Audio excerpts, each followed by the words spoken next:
host, Brian Dales. And on this episode, we go out on the North Fork of the Edisto River with the elusive Gordon Peters. Yeah, we finally got together.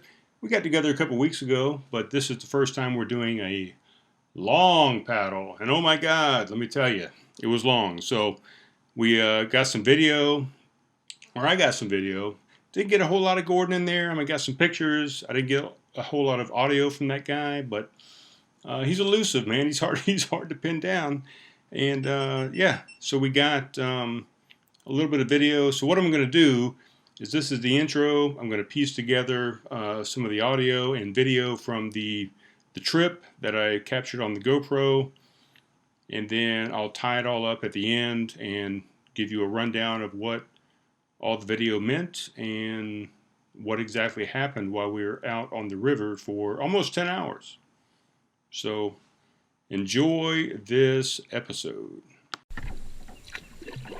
All right, just put in at Livingston Landing, and we're going to go down to Killcare Landing, about 17 or so river miles, out here with the elusive Gordon Peters.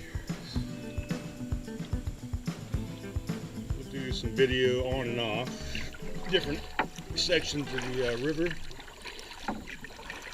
and we'll just see how it goes. Maybe we see something interesting.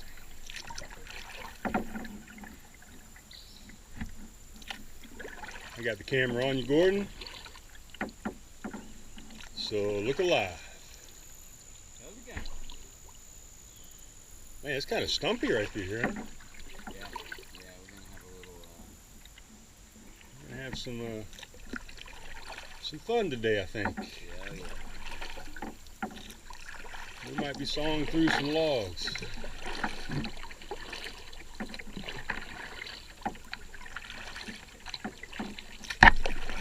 Maybe a few shallows. Sorry, guys.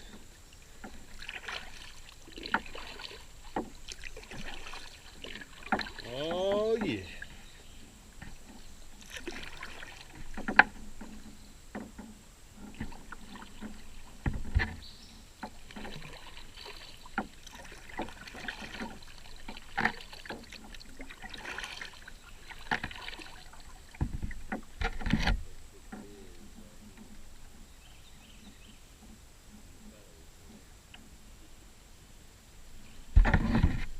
Oh, I gotta pay attention.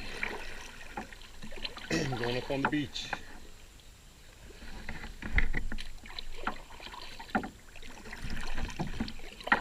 I think there's gonna be plenty of sandbars.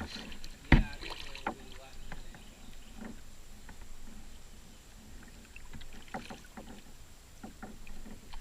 sandbars. Well, it looks like Gordon's already taking a break.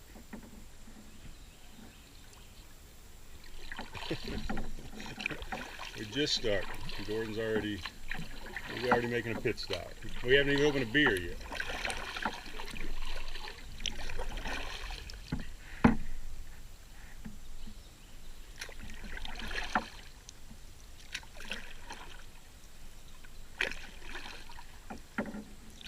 Well, so far this is a pretty gorgeous piece of the Edisto. We're on the lower North Fork. We did the section up above this a couple weeks ago. I think I may have talked about it. We did, depending on whose GPS you looked at, it was either 9 miles or it was 12 miles. Not quite sure, but so we did that section right above where we just put in. We took out at Livingston last time we paddled, and this time we're putting in at Livingston. We're going down further. Right before the confluence, so to be at River Mile 1 of the North Fork, right before it joins the South Fork at the confluence to make the main stem, which we've done a decent portion of the main stem already as well. So we're collecting the miles.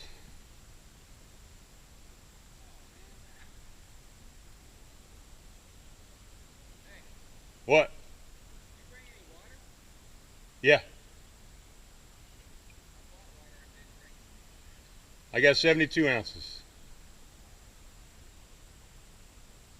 And we got plenty of beer. We got plenty of water. There's water and beer.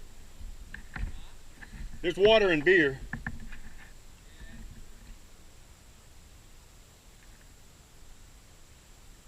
Alright guys, we got a lot of miles to go, so I'm going to go ahead and sign off at the moment. We'll cut back on shortly. Well, just cruising through a little bit of a residential area, I guess. Part of the river. Widens out pretty well. And we just passed our first boater. Normally we don't really see anybody on the water, but little couple, little John boat, floating on by at a slow RPM. And I don't know what we are. What are we right now? Let's take a look. I think we are. Right, but I'm talking distance-wise. So we're 4.2 miles in. Hour and 33 minutes so far. So there you go, guys. There's the update. Oh, I'm running into stuff as I talk. I'll give you one more shot of a little side view of Mr. Gordon Peters here. Oh, I'm getting ready to hit a sandbar. Oh, made it. All right. All right, so here with Gordon Peters, and just saw our first alligator on the Edisto. Yeah.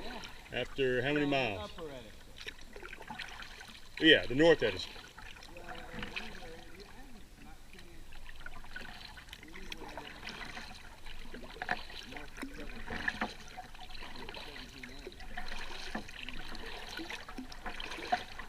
Right? So, what'd you say it was? A couple feet? Or not even that? One? Yeah? Right. Alright, well, here's the update. Alright, so we stopped out for a second. We are hanging out. We don't even know if we're on the main stem or on the the right track anymore, but I mean, we're on the North Fork. A little oxbow off the North Fork. Yeah, Gordon says a little oxbow off of the North Fork. So who knows? But tied out for a second for a little potty break, and we're getting ready to get back on and see if we can figure out exactly where we are. Mileage right now, we're at 6.3 miles, 2 hours and 55 minutes.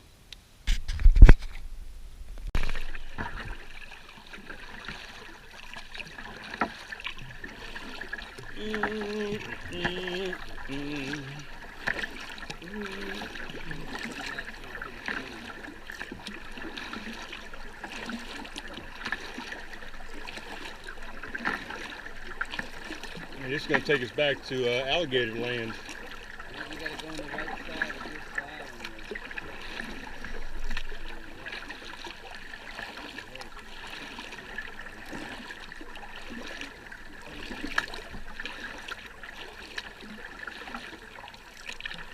I mean, I just can't think of another fork that they have.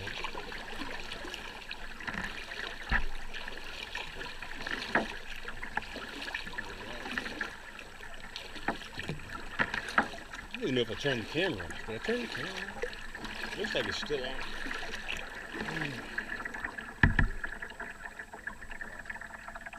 We're now on the main part.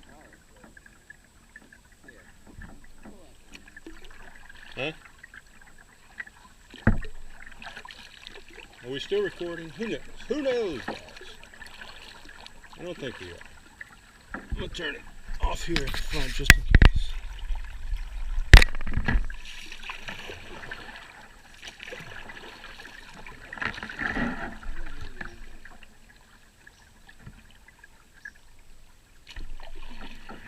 Well, don't you know? Alright, so we're going back.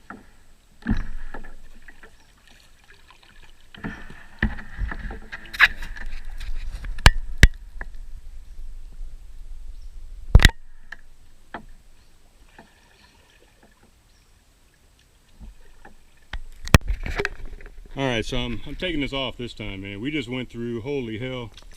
Yeah, holy hell, that's what we just went through. I don't know how this is looking with the wide shot on my face. Oh my god, there's a spider in that branch right there. There's spiders galore. Oh my god, I hate spiders. Gordon is back here somewhere. My paddle's upside down. Holy shit, there's an alligator. Hold on. Here he is, right here. You see him? Alligator, Gordon. I got him on the GoPro, buddy.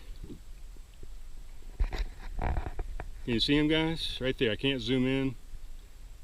Gordon, I got an alligator. He's right here looking at me. He's on the GoPro, man. Oh, he's swimming. Gordon, you're gonna miss him. He's swimming away, Gordon. That's right. Damn. Gordon, you're missing a alligator, man. Go up right here. Where am I going? Go right around this berm right here. He jumped off into the water and then he sat right there. He should be right along the shoreline there.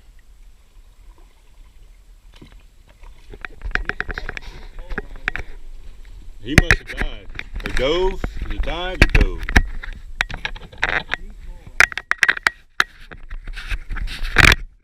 Well, hold on. I still got the camera on. Don't get crazy. But that alligator must have dove over there. He was beautiful. There he is, right there, Gordon, right there on the shore. At your 12 o'clock almost. Maybe 11.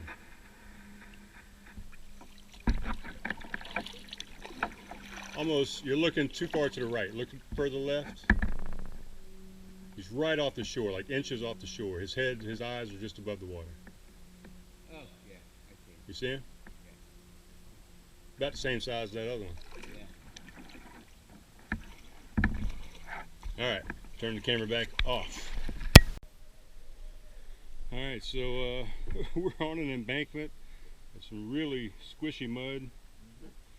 And we're draining our boats because we both took on some water on this past couple miles of this trip.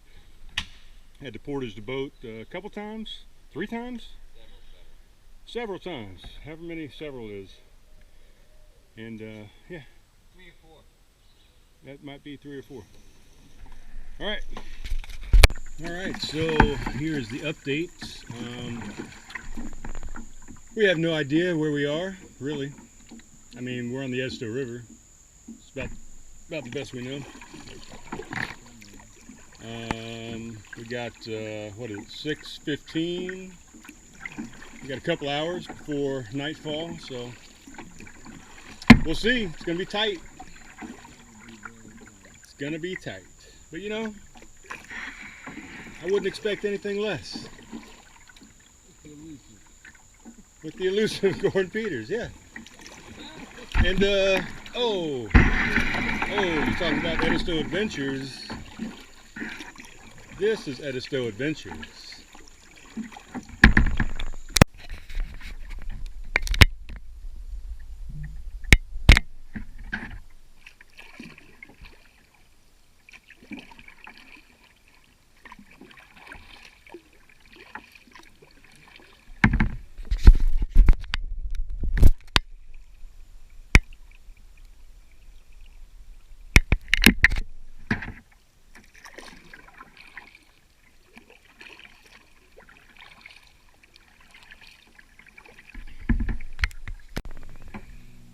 Alright, so river update. We may or may not be... We may or may not be 30 minutes out from getting off the river. And we're pushing, 45 minutes until dusk, or until nightfall.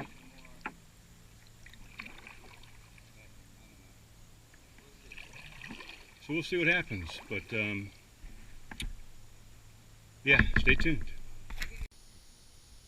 Alright, so I don't know how much video we've gotten because I could never tell if the camera was turning on or not, but we just got out. This is the landing we got out at.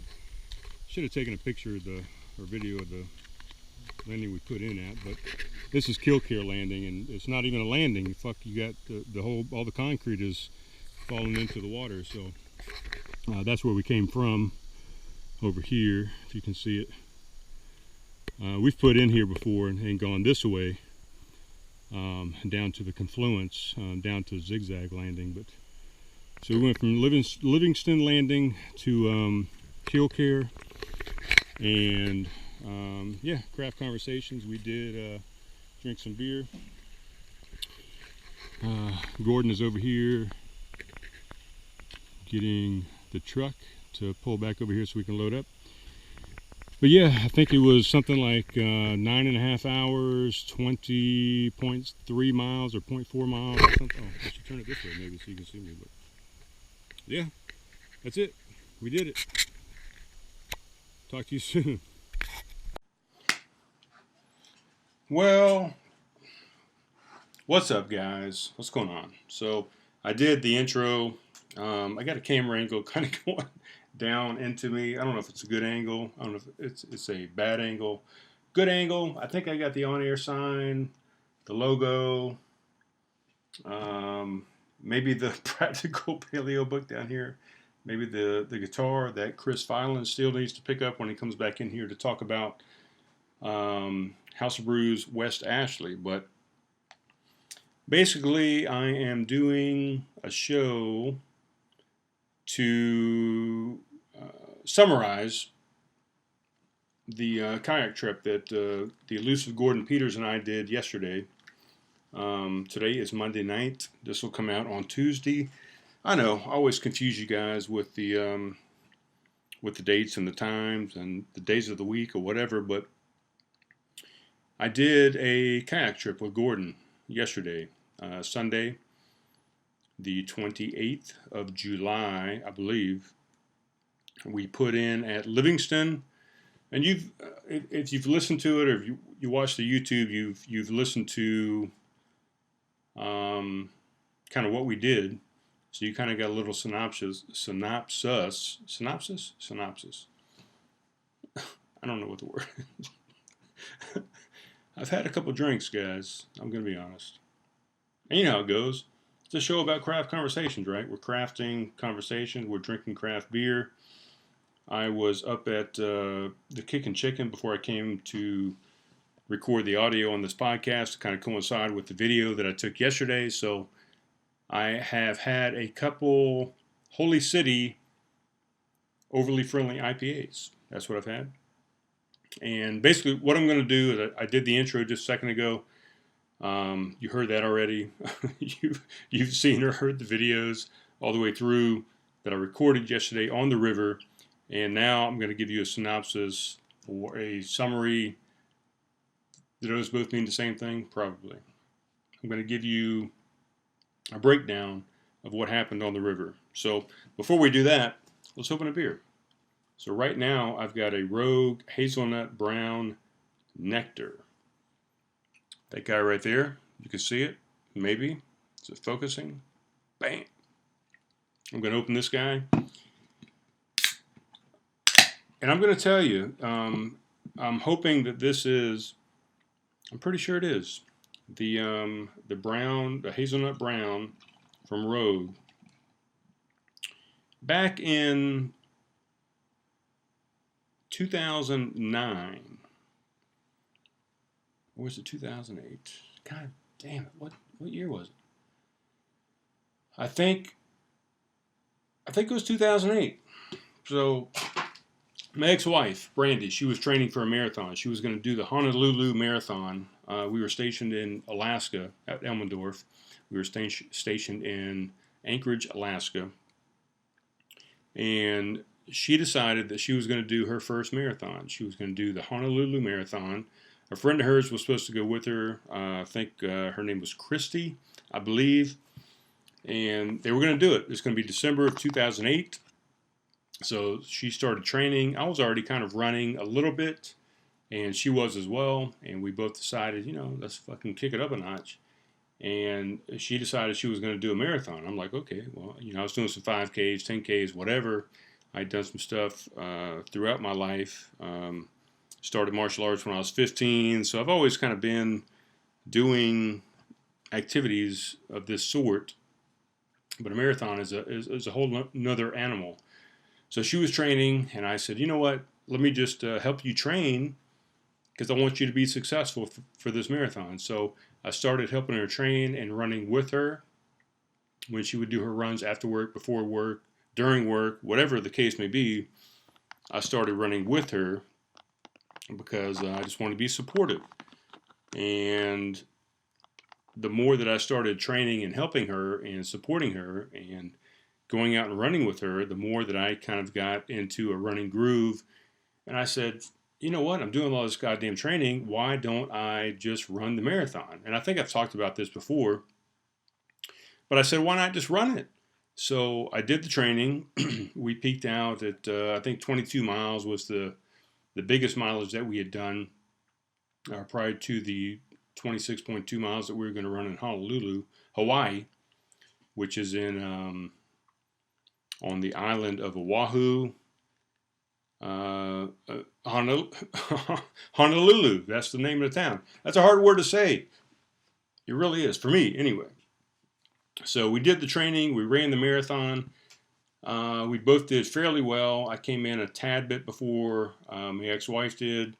My ex-wife. I think it's hard to remember sometimes, man. I got so many races in mind, and I got so many, just so much stuff in my history that I have to keep straight in my brain. But I got a haircut today, guys. By the way, I don't know if you can tell. It's very sleek. I got a little bit more a little higher and tighter on this haircut. I cut a little bit of length off the top. She actually combed it back today, which doesn't normally happen. But so anyway, I got a haircut. What was I saying? So what was I saying?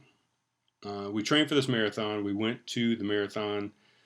Honolulu, when we first started, it was dark. It was before daylight. It was pouring down rain. We started off and, oh man, just a lot of puddles, a lot of rain, a lot of water, a huge crowd. I mean, there was probably 13,000 people there. I think I want to put that number out there. Somewhere around there. It was definitely over 10,000 people.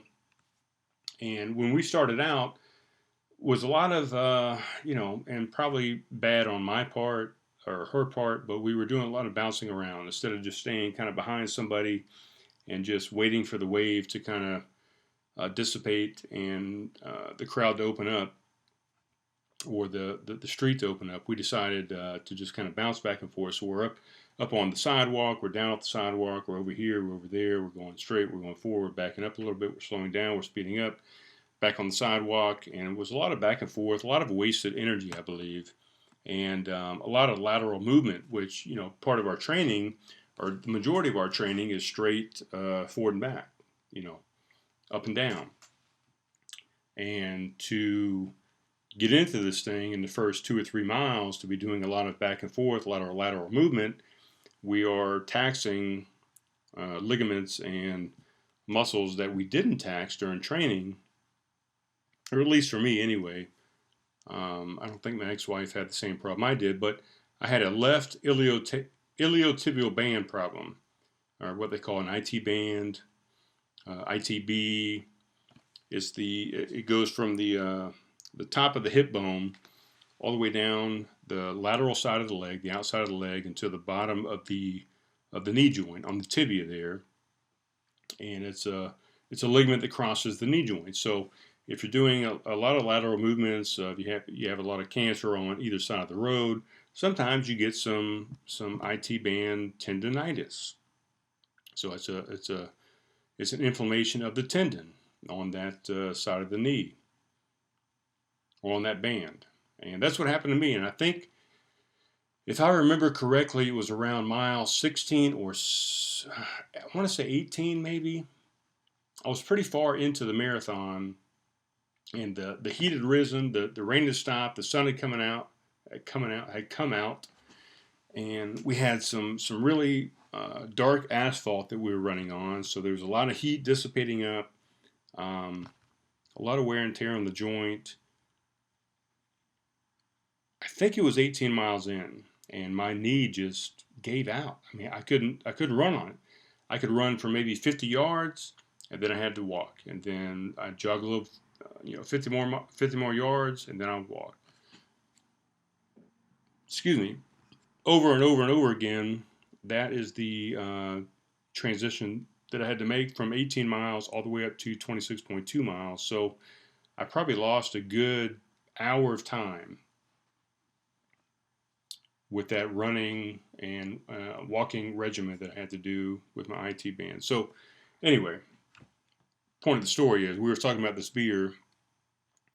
I ran that in December, and then I set myself up for another marathon in March of 2009, which was the Baton Death March out in White Sands, New Mexico. So I flew out of Las Vegas. I flew into Albuquerque, New Mexico. I got a rental car. I drove down. God damn it! I drove. I drove down to White Sands, New Mexico, in a rental car. Parked. I got out and I did the Baton Death March. I don't know how you say it. It's a you can do a half marathon or you can do a marathon. You can also do a military or non-military. Military, you wear your full military gear, and you also put on a 35-pound backpack. Non-military, you wear civilian clothes and you don't wear the extra weight. So I did the non-military and just ran it as a regular marathon. I still wasn't quite healed from the Hawaii marathon that I'd done, but that knee actually did fairly well. And about 9 miles into this race, there was a lot of there was some off-road, there was some pavement, and then there was some real thick sand, like you were running on a beach. But even more so, I mean, the sand was even more. It was deeper than normal sand on the beach. And 9 miles in, now I've got an IT band problem on this other side, on the right side of the leg. So that kicks in. The left side was pretty much healed, after 3 months. So now the right side kicks in. The right side says, you know what, fuck you. I'm a little tender. You haven't trained me quite as well. And now you're doing this, you've been running on straight ground and pavement and sidewalk and road. And now you're doing this marathon in this deep sand. Well, you know what? I'm gonna scream at you on the other side because you didn't prepare for that. You didn't train as you were going to perform. And that's the key, really, to anything that you're going to do. You got to look at that race, and you have to figure out what are the parameters of that race. What's the terrain? What's the elevation? What's the distance? What's the temperature? And you need to put yourself through all those particular things for that particular race, or you're not going to be as successful as you possibly could be. So that's what happened on both of these races, as a matter of fact. So now I've got this problem on my right side. My plan was to, and I'm still talking about this beer that I haven't taken a sip of yet. But my plan was to do this race in New Mexico and then fly from Albuquerque out to Las Vegas. And my younger brother Kevin had just gotten recently stationed there, and I said, you know what, I'm gonna go out and see Kevin and stay with him a couple of days and find out what's happening in Las Vegas. And when I got there, I could barely walk, and we did nothing but walk. So it was good for it though, really. If I look back on it, that was probably the best thing I could have done for the injury and the overuse that I had, was to walk it off and just continue to move and let the tissues get better and accommodate the stresses and just work it out, really. So what am I trying to say? So we got on the strip, the Las Vegas strip. We started off at New York, I think, casino. and it's on the left side of the street if you're going down, probably east, maybe. I'm not sure the directions, but so you're going down from New York, New York. You pass Mandalay and Luxor. You go all the way down. About halfway down, I get to, or we get to Caesar's Palace. And that's, we've been drinking a little bit and whatever, gambling here and there, walking through all these casinos, checking things out. First time in Vegas for me. We get to Caesar's Palace, and we're not inside the hotel or the casino, but there's a little outdoor area. As we go down these steps into this little pavilion, there's an outdoor bar, and I order a Rogue Hazelnut Brown from the bar. And it comes in I want to say it's a 32-ounce cup. I'm not positive, but it's a plastic cup. It's huge. I think it's 32 ounces. $5 for this fucking beer. I'm drinking this beer and I'm thinking, oh my God. And this is kind of before the whole craft beer scene got really big. This is kind of on the cusp, on the edge of the craft beer revolution. And Rogue, was one of the big guys out there. Stone, Sierra Nevada, what's some of the other names I'm thinking of? God damn it, there's another one out of San Francisco I was thinking of, and I can't remember the name of it. But anyway, Rogue was one of the big ones out there. So this is the Rogue Hazelnut Brown. And I fell in love with this beer, and I probably had about 3 of these at 32 ounces each. And I'm hoping it's as good as I remember. Yeah, that's it. Rogue Hazelnut Brown. It's in a can now. It was in a big bottle, a 22-ounce bomber last time I saw it. And, the original time I saw it was in Las Vegas at Caesar's Palace at that outside area. God, I can't talk tonight. But anyway, Rogue Hazelnut Brown. Check it out. I think you'll like it. It's a little sweet, but it's good. It's good stuff. What was I even doing with this podcast? So yeah, Gordon and I went out. We started. We went to the North Fork of the Edisto. Previously, a couple weeks ago, if you remember, we started at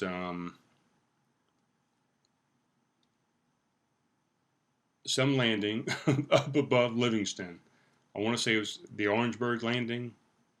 That might not be the exact name, but we started up there. We went down to Livingston, and that was somewhere between 9 and 12 miles. I think on the map it says 9, but when you actually get into it and do the actual river mileage, zigzagging back and forth, it actually came out to about 12 miles. So we did that. And then this time we decided we were going to put in at Livingston, where we took out last time, and go all the way down to the end of the North Fork, which ends at Kilcare Landing, which is River Mile 1. So we started at River Mile 18 at Livingston, went down to River Mile 1. The actual total mileage by the time we got done came out to a little over 20 miles, because point to point, you might be 17 miles, but by the time you zigzag back and forth, down this river, we added about 3 extra miles. So a 20-mile paddle, and it took us a little over 9.5 hours. When we first started out, we were like, oh man, this is cool. It was kind of wide. It was a little slow because the water level is down. It was 3 or 4 feet in most places. So a little slow on the flow, and we said, okay, that's fine. And we started out, it was wide open, there was no obstructions, pretty good flow. We had a little bit of sandbars here and there just from the lower level of the water. And then, oh my God, all of a sudden it just got into really squirrely area. I mean, we got into areas where we had to portage the boat and go over and around different obstacles, whether it be logs or just big brushes or whatever. I had to pull out my handsaw and saw off some brush through a couple areas to get through.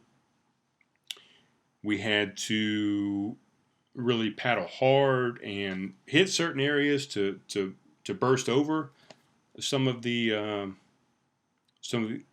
obstructions in the water. At one point, we were probably about 8 miles in, I think, on a 20-mile trip, and we got to a point where there was a couple points where we had a fork in the road, or fork in the river, where we had to go left or right. We had to make a decision. Where do we think the river is flowing harder? You know, is it flowing this direction? Is that the main stem of the flow that we're going with, or are we going to do this? There was a lot of little what Gordon would call oxbows, where you can come off, and most of those are going to flow back into the main flow of the river, but sometimes they just bottom out, and you have to turn around and come back. Luckily, we didn't hit any of those where we just were lost, where there's no way we could scurry through and make it back to the main flow of the river. But we did come to one area where we thought that we were at an area that we shouldn't have been, that we maybe had missed a big turn somewhere, and we weren't going to be able to continue.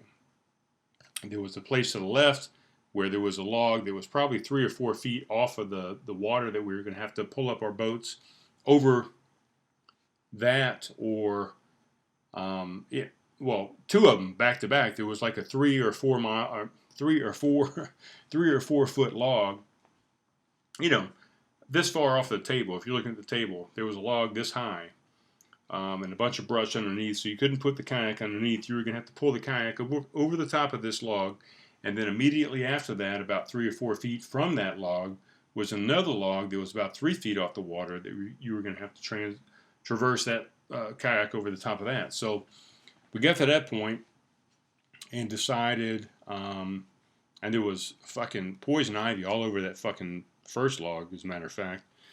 I put my hands all over it. I don't think I've got any on me. I think I got it all off when I came back home, and I washed off with a washcloth and kind of got that oil off of me. So hopefully I'm not going to have any ivy on me or a rash or anything in the next day or so. But anyway, I went into that spot twice. Gordon kind of stayed back and let me survey that area. I went into it twice, and twice I said, you know what? I think there's got to be a better way to get around this thing. This is going to be a tough-ass place to get over. So we ended up going around to the right. And around to the right, it looked a little sketchy as well, but there was a place where we could actually step out and pull the boats around a marsh landing, around a pluff mud landing, around some trees, up through the brush, and come back over and get out on the other side. So we did that. That was probably the worst spot that we encountered.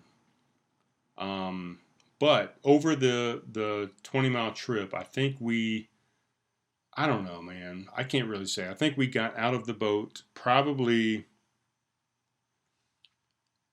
2, 3, 4, 5, 6, at least 8 times. Might even been 10 times. And that's the most we've ever had to portage a boat and get out and traverse things. You know, a lot of parts of the river, there was, you could see chainsaw marks and whatever. People came down with chainsaws through boats and really just kind of maintained the river. But there were some parts that they just said, fuck it, we're done. We're not going through this part of the river. And we made our own path. So we got out 8 to 10 times, could be more than that. There was 2 spots that I went through with my handsaw, and I cut through some limbs and kind of opened up some areas for us to get through. We went under a couple areas, we went over a few areas, and man, one of the toughest paddles we've done to date. 20 miles. We've got, if we go up above where we put in prior to that, up to Orangeburg, down to Livingston, we've got another 60 miles up on the North Fork of the Edisto. So we got 60 miles left on the North Fork. We've done the rest of it. South Fork, I'm not quite sure the mileage we got left. Then, of course, we got the main stem. We probably got another 100 miles from the main stem. Last place we put out, which is Zigzag, all the way down to the Edisto beach or to the ocean. So we probably got at least 160 miles. Let's say that is what's left on that trip. So we're gonna get there. We got to have a different boat to get down to the beach. We're gonna need a sit-on-top kayak and some different gear. We eventually want to carry some fishing poles out there and maybe catch some fish while we're out there. We saw a ton of bird activity. Gordon is the fauna flora expert, so if he was here, he could tell you everything that we saw. But I know we saw a bunch of things. We saw an owl, we saw a heron, we saw an egret, we saw some storks, some hawks. I mean, we saw a little bit of everything bird-wise. And then the first time ever since we've been paddling the Edisto, we saw 3, possibly 4 alligators. Nothing big, you know. You think of an alligator, you think of something as big as this table, or maybe even bigger. 6 foot, 7 foot, 8 foot, you know, taller than me, longer than me. We saw, let's see, it's 1, 2, probably 3 3-foot gators, you know, fairly fresh, really fantastic coloring. Oh my God. I've got a video and a picture of one. I might be able to get the picture into the podcast. You can maybe see it on YouTube if you check that out. But oh my God, these alligators was so fun, man. They just sat there and they just kind of hung out and they just hovered, and the head would just kind of be right out of the water. You could see the eyeballs and the shape of the head. At one point, I scared or chased this one from one bank over to the other, and the dude just kind of slithered across the water, kind of like a snake. Just slithered through the water, and the lighting was just perfect. And yeah, it was a good time. We had 3 alligators. I was so excited. I was glad they weren't like predator-style alligators, and they weren't coming to get us or anything. They were just hanging out with us. We were out there with nature. We had the birds. We had the alligators. There was a turtle or 2 that jumped off a log into the water. Didn't see any snakes, which I wanted to see. Plenty of spiders. I had a couple of them that were right up in my face. Had a couple on my arm. Had one on the top of my hat. The rim of my hat. The brim, not the rim. The brim of my hat. That was kind of, I could see the legs just kind of scurrying right there in front of my eyes. I had to pull them off and drop them in the water. I ran into a bunch of spiders right into the face, coming through a lot of brush. I was covered in limbs and leaves and just gook from going through all this kind of things. We took on a lot of water into the boat. You've already seen some of the videos. We had to stop twice and tip the kayaks out and purge the water out of the boats because we just took on so much water. There was 2 times that I almost flipped my kayak and just totally submerged it. Coming up onto a log, you know, if you come up onto that log, you really have to come up onto it straight ahead, and you have to hit it hard and try and come over the top of it. Well, a couple times I hit it at the wrong angle, and once you hit it here, if you can see on the video, and once you hit it sideways, that current just kind of takes the back end of the boat around, and now you're parallel to that log, and the current is just pushing on the bottom of that boat and trying to flip you over. So twice, and I hope you can see the movements that I'm making because it's fun on the video. So twice, almost got flipped out of the boat and took on a lot of water, and that would have sucked because we would have had to pull that boat over to a shore somewhere and empty the boat, and that would not have been good. But twice we had to empty the water out for sure. And yeah, so that's it. I mean, we had a great time. Fantastic paddle with Gordon Peters. The most challenging paddle we've had yet so far. I am sore. I can barely lift this left arm up. Oh, I'm sorry. This is my right arm. Fuck. I can barely lift this arm up more than this right here. If I really get it, I can lift it all the way up over my head. But it's got a sticking point that it is killing me right now. My fingers, my hands are real tight. A lot of gripping and pulling with the paddle. The arms, the lats, the shoulders, the triceps, the biceps, the forearms, everything is on fire today. I really need a massage, and I may go get one. Who knows? But that's it. Edisto River, North Fork.